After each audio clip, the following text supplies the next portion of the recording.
News, नव्या दिवसाची नवी बातमी। हुंड्यासाठी मानसिक शारीरिक छळ करून वैष्णवी हगवणेला आत्महत्येस प्रवृत्त केल्याप्रकरणी तिची सासू, नणंद आणि पतीच्या मित्राचा जामीन अर्ज पुणे न्यायालयाने फेटाळलाय। हुंडाबळी हा समाजाला मोठा कलंक आहे।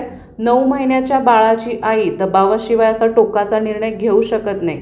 आरोपीवर कट कारस्थान रचणे, आत्महत्येस प्रवृत्त करणे, पुरावे नष्ट करणे आणि आरोपींना लपवण्याचे गंभीर आरोप आहेत। त्यामुळे आरोपींना जामिनावर सोडल्यास साक्षीदारावर दबाव येण्याची किंवा पुराव्यात छेडछाड होण्याची शक्यता नाकारता येत नाही।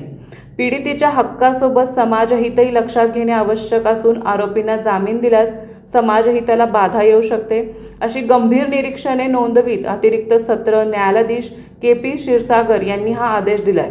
वैष्णवीची सासू लता हगवणे, नणंद करिश्मा हगवणे आणि निलेश चव्हाण अशी जामीन फेटाळलेल्या आरोपींची नावे आहेत। हुंडा व जमीन खरेदी करण्यासाठी सासरी होणाऱ्या शारीरिक आणि मानसिक छळाला कंटाळून वैष्णवी हगवणे हिने 16 मे रोजी राहत्या घरात गळफास घेत आत्महत्या केली आहे। या प्रकरणी तिचे पती शशांक हगवणे, सासरे राजेंद्र हगवणे, सासू लता हगवणे, नणंद करिश्मा हगवणे आणि वैष्णवीच्या बाळाला बेकायदा ताब्यात ठेवून तिच्या नातेवाईकांना पिस्तूल दाखवून धमकावणारा निलेश चव्हाण यांच्यासह अन्य 5 आरोपींविरोधात बावधन पोलीस ठाण्यात गुन्हा दाखल करण्यात आलाय। सर्व आरोपींविरोधात एकूण 1670 पानाचे आरोपपत्र दाखल करण्यात आले। या प्रकरणी न्यायालयीन कोठडीत असलेल्या लता, करिश्मा आणि निलेशने ॲडव्होकेट विपुल दुसिंग यांच्या मार्फत न्यायालयात अर्ज केलाय। त्याला विशेष सरकारी वकील उज्ज्वला पवार आणि तक्रारदारकाचे वकील ॲडव्होकेट शिवम निंबाळकर यांनी विरोध केलाय।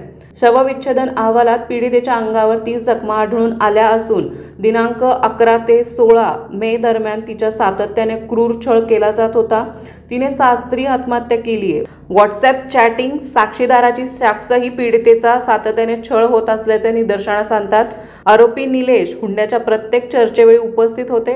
त्याने शशांक आणि करिश्माच्या मोबाईलमधील सिम कार्ड नष्ट केले आहेत। कॉल डिटेल्स रेकॉर्ड आणि आर्थिक व्यवहारातून करिश्मा आणि निलेशमधील निकटचे नाते लक्षात येते, असा युक्तिवाद विशेष सरकारी वकील आणि तक्रारदारकाच्या वकिलांनी केलाय। तो ग्राह्य धरत न्यायालयाने आरोपीचा जामीन अर्ज फेटाळलाय। आपल्या परिसरातील महत्त्वाच्या बातम्या पाहण्यासाठी आजच नवप्रभात न्यूज चॅनलला YouTube वर सबस्क्राइब करा आणि बेल आयकॉन प्रेस करा।